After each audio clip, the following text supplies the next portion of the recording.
Bonjour. So, 9th of November, another comic artist passed away, Carlos Pacheco, sadly.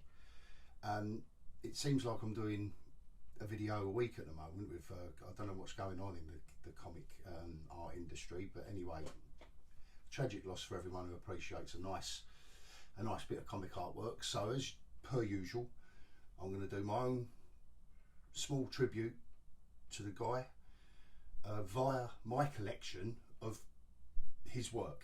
Now, he wasn't the most prolific of artists, and I don't collect a lot of DC. And I know he done DC work, but just bear with me. I've got enough Marvel here, including these babies. Now, this for me was his best. This is where I came across his work first of all. Now, in Avengers Forever, I thought this was a text heavy by Kurt Busiek, if I'm honest, but nevertheless, there was something about this storyline, 12-issue kind of maxi series, I suppose Marvel would have called it back in the day, that I really did enjoy. Really did enjoy this stuff. That was back in 1998. So that's when I first come across the guy's art. Now, this is obviously Ladron's artwork, and I go more for the art than the writers. But he wrote this, and I'm just going to show. I ain't going to linger long on that because I want to concentrate on his artwork. But he wrote that, Ladron's art, and this was also superb for me. Again with Kurt Busiek, sorry. Again with Kurt Busiek, but this was much better. This wasn't as let's just say it wasn't as text laden. It was, you know, creator owned. I really did enjoy this via Cliffhanger when they were doing some really good stuff. You know, back in those image days. This was 2003.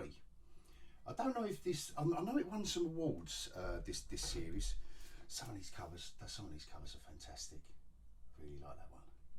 And that obviously, if you don't know, the story's about World War I. If it happened when it did, but it involved a more fantastical element. That's a lovely cover. Look at that. We'll look at these in closer detail anyway. Just a few issues. Then a few years later,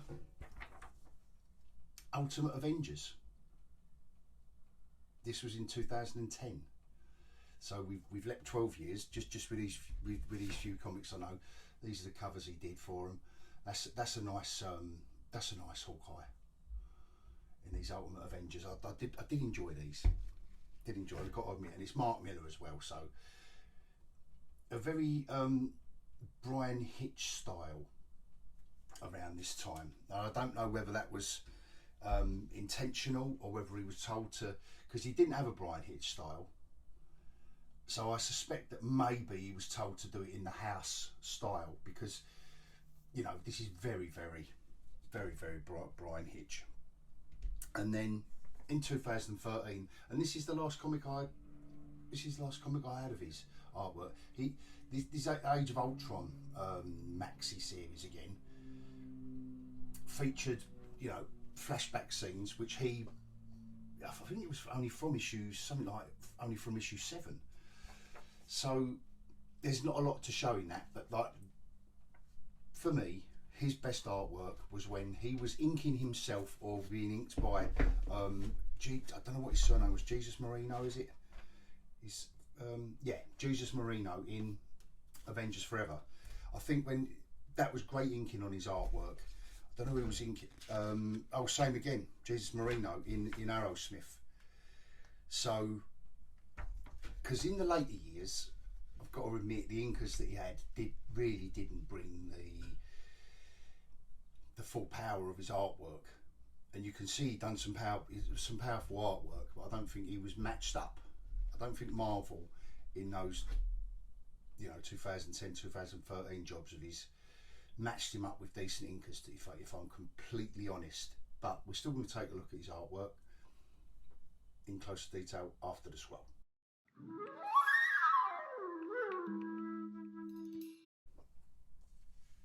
Right, so let's start off where I started off, with Carlos's artwork. Avengers Forever #1. I did also like the old style font on it as well. Comic Craft. I mean, they're still going now, but they was going. Look at this. Love it, like done in the old style Avengers stuff. Now this epic kind of stuff, which he did really well, which is why he did it well on his own, of his own volition, of his own accord, like his artwork, you know. And it was Kurt Busiek's script.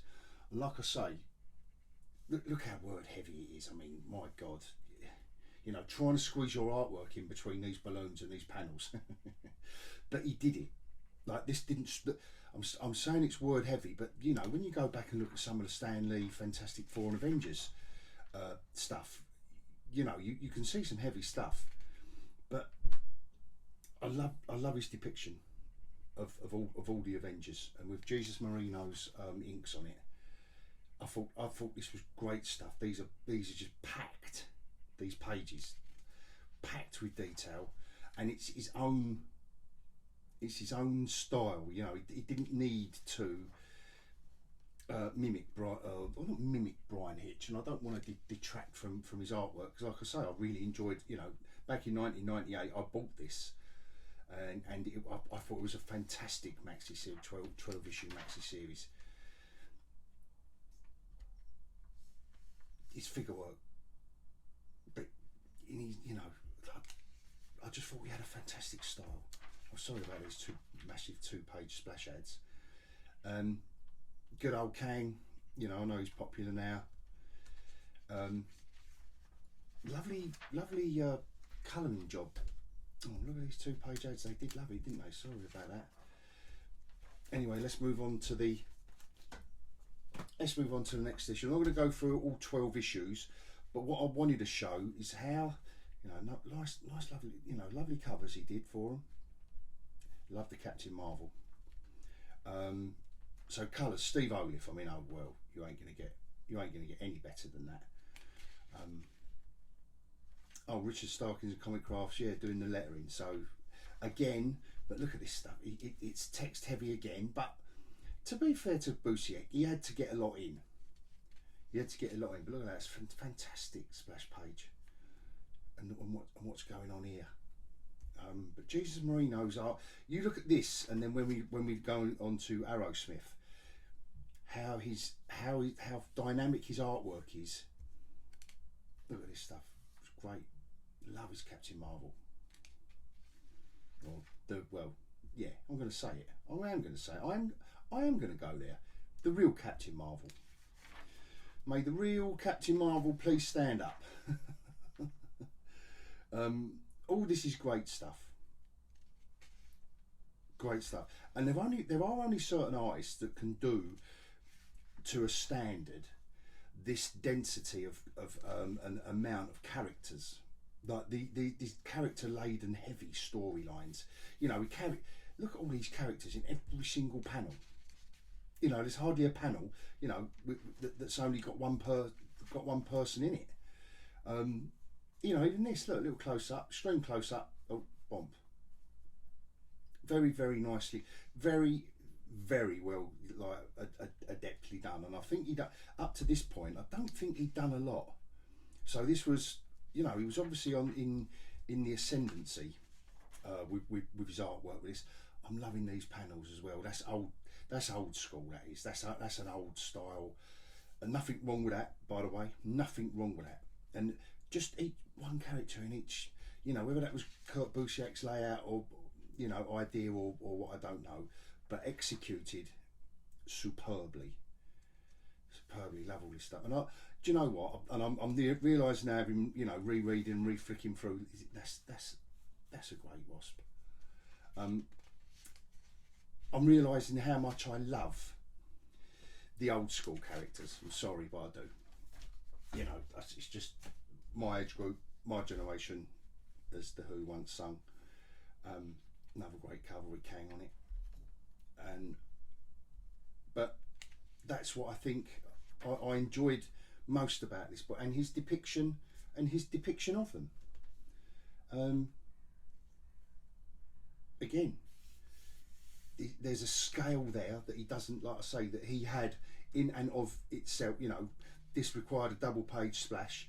I don't know what happened with the colouring actually on that, but this stuff he handled it. He handled it so well. And in a superhero comic, this is exactly what you want: a page ending in raccoon. But this is nice stuff as well. Kazar, I call him Kazar. It's not Kazar, is it? Or Kazar. Rhymes with Huzzar. Kang, I've never been the biggest fan of Kang. I just don't know why. And I mean, I'll go back to his first appearance, so I've kind of I've had time to think about it. Very nicely done. This is very nice stuff. You know, the women look a certain way without being overly, let's say, voluptuous. You know, he just done the women that look like women. The superheroes look like a superhero, and that's what we want. We don't necessarily want all their bits and pieces hanging out, do we? Really? You know, there's other stuff for that. Oh, look at that, glorious, glorious seeing these characters in action. But like I say, we don't need to see all their bits hanging out, but made the women, you know, look like women. You know, they're all superheroes and superheroines, if you're allowed to say that anymore. So, and again, I love that. Love it. Sense of scale. You know, everything. He's doing everything else. But what I did notice about this issue 3, to be fair, so the first 2 issues being that text heavy, but I think Busiek, in his defence, that's why I've done 3 issues. It is spacing out a little bit more, I noticed. So, you know, he did have to, you know, perhaps he had to lay it on thick at the beginning to get all the information in. And there's a lot of stuff going on.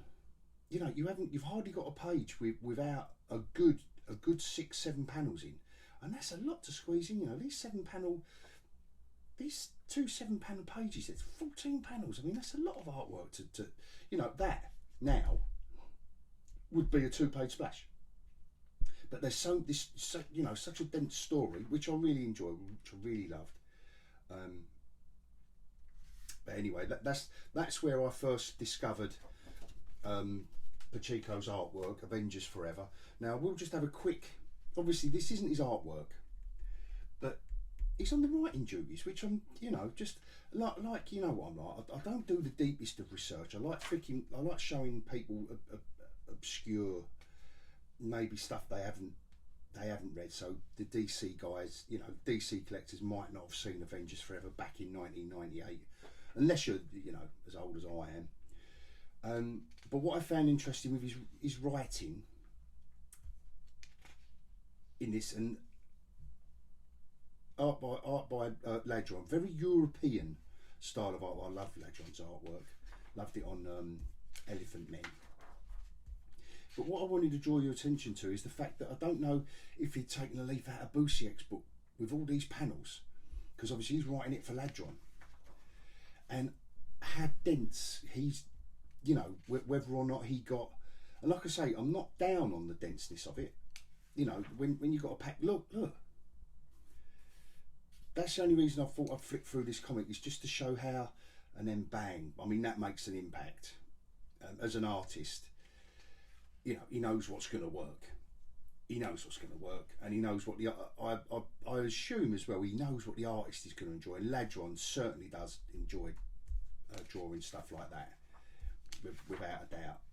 And look, back to the denseness, the panel heavy.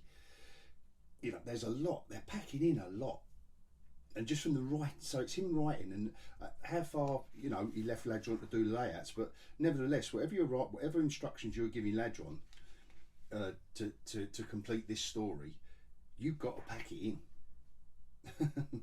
and not pack it in as in stop. I mean, pack it in as in that.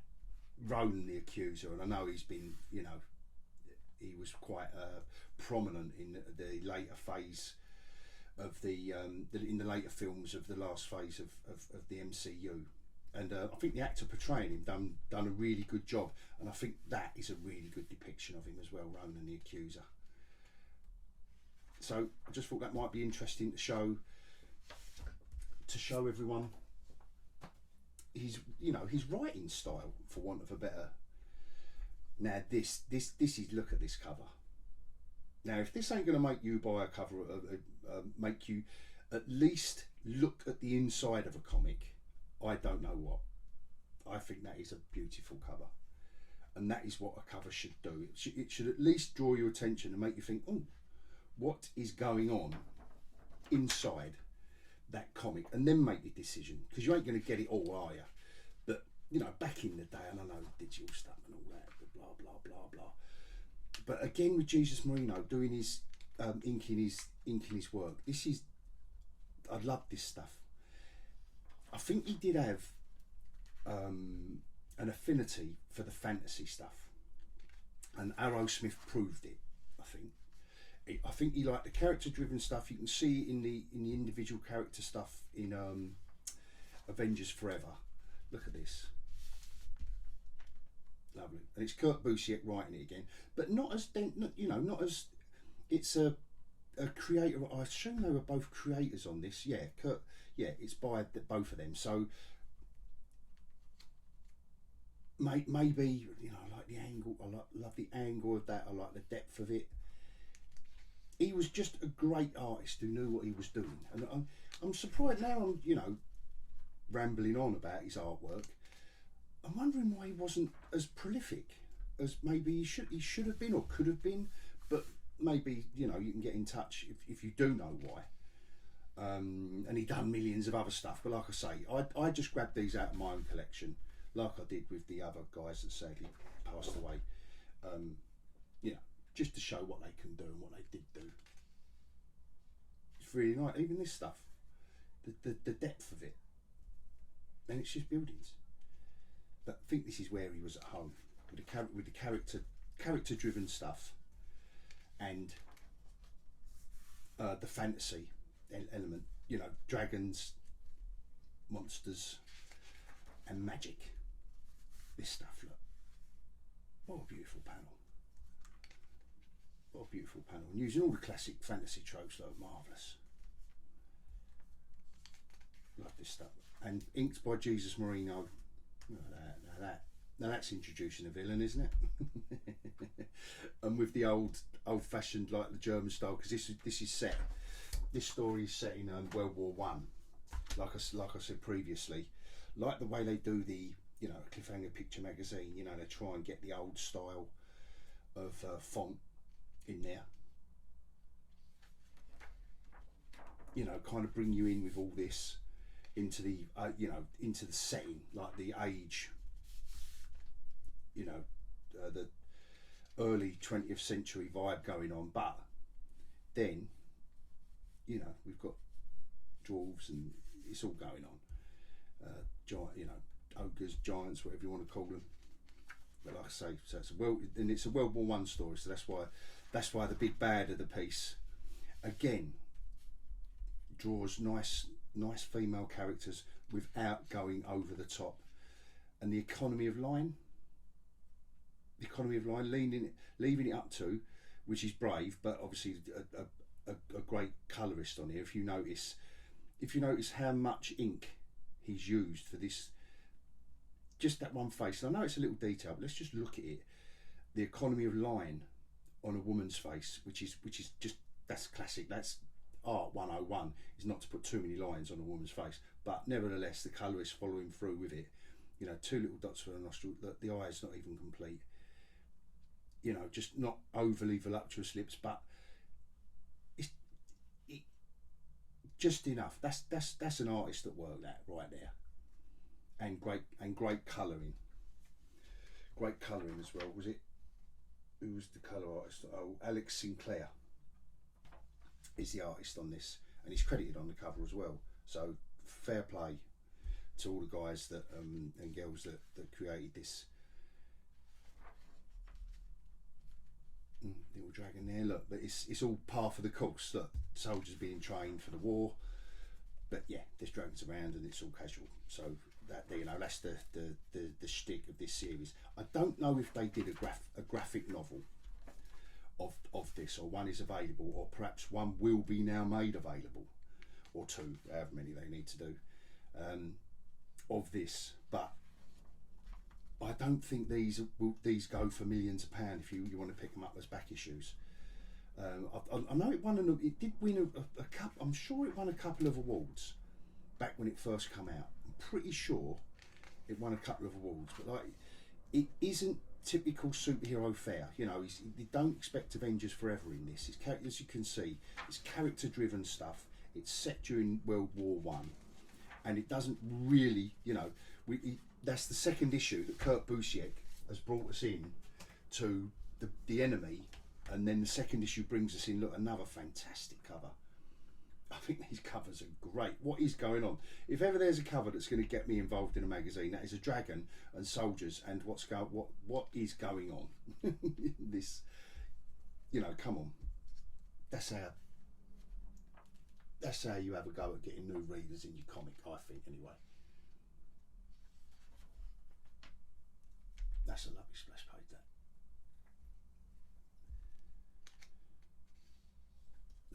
that. Just that flourish to turn it from something ordinary into a fantasy story. I love it. It's great stuff. Here we go. See, it's kicking off, issue 3. Things are kicking off. It's getting more into the fantasy realm of it. Here we go. Look.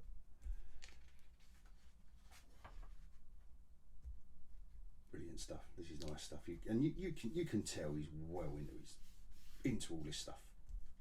Like I say, rather than the, you know, let's call it run of the mill superhero stuff. But nothing he did was run of the mill.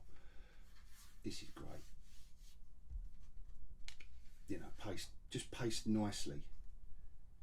Enough, you know, bang at the bottom of the page, and then, you know, next scene. You know, in that cinematic approach, which I don't mind comic artists using at all.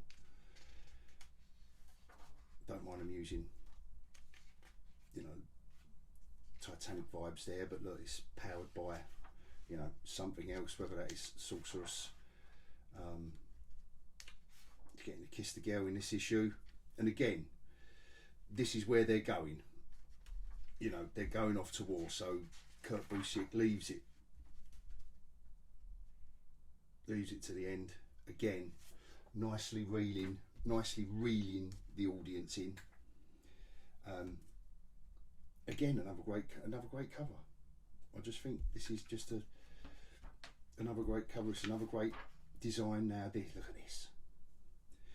And that now you could, yeah, this is your typical World War One scene. Let's show them a typical World War One scene.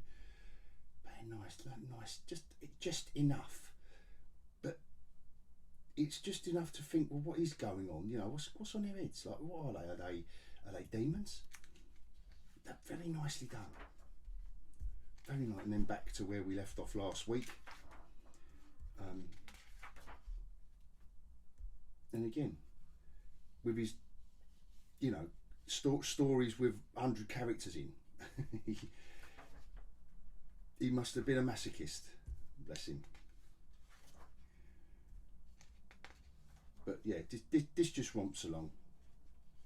You know, this reminds you where, you know, it is set in the early 20th century, and yeah, very, I would say very grown up storyline, character driven, and I would say this artist in his artwork at his best, and he was very, even with the male thing, a nice economy of line work. You know, he didn't need to use 1,000 cross hatching around the, you know, down the cheekbone. You know, he didn't need to, look, just even there, just a couple of lines, bosh, done. Makes it look easy, but it is not if you've ever tried doing it.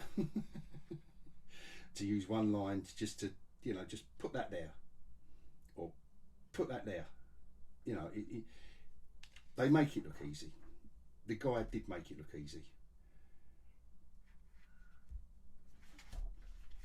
So that's what I particularly enjoyed won't rummage through the next two. I will just show off the covers, because like I say, it is just fantastic art, particularly this one with the colouring. I just like getting, you know, putting the light here just to show enough, and they slink back into the darkness, these characters here, you know, bump bump bump, you know, he's lit up, he's a bit shadow, you know, he's in shadows behind him, and then you've got this one in the background, just his eyes gleaming. I love it, love that stuff.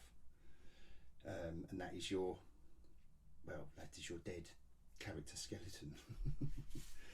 But love the artwork on that. So great cover. Now this is back to, you know, it's back to his superheroes, and this is years later. So like I say, I have skipped the DC stuff, but I didn't buy it. So you know, I've always just concentrated on the Marvel. So I apologise to any DC fans for not recognising the work he did over there. But now this is the stuff where I'm saying, you know, this is the era after the Ultimates. Obviously, this is Ultimate Avengers, where everything had to be on the epic scale. And the guy who's inking it, Danny Mickey, who's inking him, he's inking him like Paul Neary inked Brian Hitch.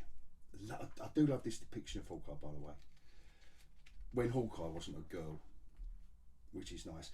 You know, this stuff, you know, these, now I know, I just think they're trying to replicate too hard Brian Hitch's wonderful work on the Ultimates. And you know, if you follow my channel, you know how much I love Brian Hitch.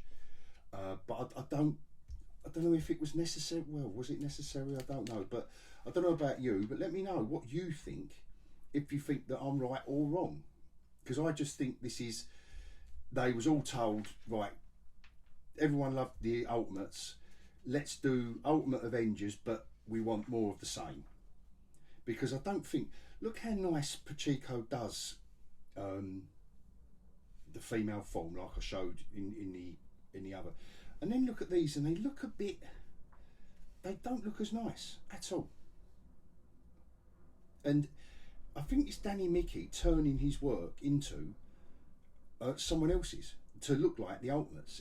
I think Danny Mickey, I'm not saying he's a hack either, by the way. I'm just saying, I reckon they were told, it's only a theory, I reckon they were told to ape the style of Brian Hitch and Paul Neary from, because when you compare his artwork and then look at this, like compare it to Arrowsmith, and because you can see the economy of line that he's got, that I previously showed, but it just doesn't seem to, like when Jesus Marino was inking him, he inked his style. It looks like this is inked to make his artwork look like someone else's, if that makes sense. I don't know if I'm making myself very clear there, or perhaps his style had changed. But nevertheless, this is all nice stuff. I love, you know, nevertheless, the artist has got to pace it. So it might sound like I'm down on it. The only reason I'm down on it is because I prefer Pacheco himself, like his art style. I do like these zoom bits though. I know it's a very modern thing. I do like the way the colorist has done these backgrounds, because I can't imagine that, well, maybe the artist did do it, but I'd love to see how they did. I'd love to see how Pacheco and Mickey did this, because these are lovely action set pieces. And that's, you know, let's get back to the positives. You know, this is all nice, but you can see how it's all spread out. It's all, you know, all that widescreen stuff. You know, I don't know if it's necessary to have an entire page just for that. I'm not sure. I don't know. Was it a wraparound cover? Oh yeah, let's have a look at the wraparound cover. Look at that. Lovely. But don't you think it reminds you of the Ultimates? I know. But nevertheless, it's good. It's great stuff. We'll have one more look through, and then we'll just have a look at some covers. Like I say, did love the ultimate hogVIEW. And again, you know, I know we're harking back to the ultimates again and blah blah blah, but I'm going to say again, these are nowhere near, maybe that, but this is nowhere near how well he did the female form, for me anyway. When you compare and contrast, it doesn't mean, listen, I bought the comic, I've got the first 4 issues here, or was it only, oh, apologies for that, or was it only 4 issues? No, it's more than 4 issues, and the 4th issue is to be continued. So, you know, I've got the first 4 issues here. I wonder if I dropped off because he wasn't drawing anymore, maybe. But, you know, like I say, you can handle all the characters. And it can certainly handle the action. Yeah, great action set pieces. And this is what you want in a superhero comic, is it not? You know, the way they fanny around now with walking and talking. This is nice. This is nice. This is what you could call more like, or more you know, nearer to what I was used to from the previous, you know, from Avengers Forever and Aerosmith. Again, very adept at multiple character. What's it? That's a splash page and a half, isn't it? And what I'll do is I'll just show the covers for issues 3 and 4, because you are getting the idea. It's only got Pacheco credited on the cover, no Dan Mickey. Yeah, he's inking inside. I just thought we'd have a little look just in case it was Pacheco and you could see. This is marvellous stuff. But like I've said in previous videos about when they work with a colour, work hand in hand with the colourists as well. Yeah, it's definitely told to copy, without a doubt. But I'd love to get into a conversation about it with someone else who might know more than I do. But for me, that is definitely aping the style, and then bringing it as far up to date as I can with my own collection. I really did enjoy this Age of Ultron series. That's Brandon Peterson cover. So he only did the flashbacks, and again, so the years ago stuff. So this past stuff is going to be Pacheco, and again, you can see the difference when he's being inked by Roger Martinez in this. And I don't think they're aping anyone's style. I just don't think Martinez inks is bringing out the best in Pacheco as well. I love this, you know, 1960s, the Steranko style of Nick Fury. Love it. And the car they used to chat. You know, they've nicked this straight out of the Strange Tales when Shield was in Strange Tales, Doctor Strange. That is class. It's class, but to a geeky old hog like me, it's class. And then you go back to Brandon Peterson, see, he does the modern day stuff, and that was just a flashback he did. So I mean, I will leave it there as my tribute to Carlos Pacheco. Well, look, just a couple of his covers, which I think are fantastic. And that's the way I will end my little tribute, by bidding you adios.